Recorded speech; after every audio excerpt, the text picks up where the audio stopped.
قال بغيت غير نرضيها ولكن الوقت فات وما بقاتش. وقعت لي وقعة عمرها ما غادي تمسح من ذاكرتي. راجل دخل للمستشفى مع مراته المغمى عليها، الناس كيبكيو والأم ديالها منهارة، وهو وقف بحال ما وقع والو، بحال ماشي مراته اللي كتسالي حياتها قدامه. نظرة وحدة لوجهو كتقول بزاف، البرودة، الجحود وحتى القلق ما بانش عليه. حسيت كأنه جاي معاهم بزز ماشي بإرادته.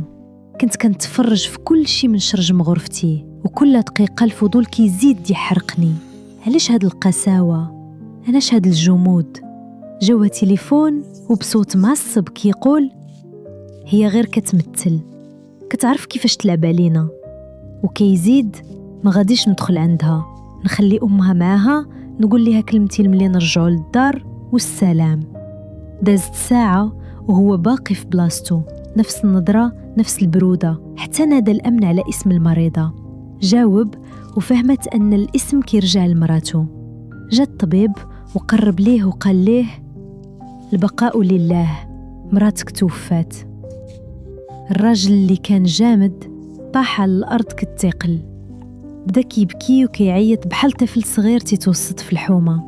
كان كيردد بكلمات تقطع القلب: رجعوها ليا، سمحولي، ما غاديش نزيد نحزنها، بغيت غير نرضيها.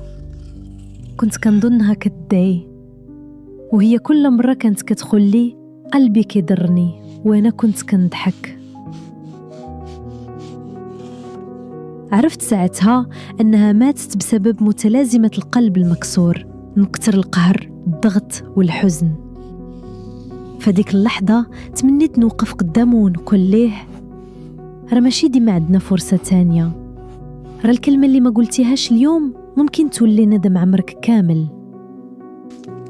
ما تضيعوش وقتكم في الصمت والقسوة، يمكن تكون آخر مرة كتقدر تصالح فيها شي حد كتحتاجه.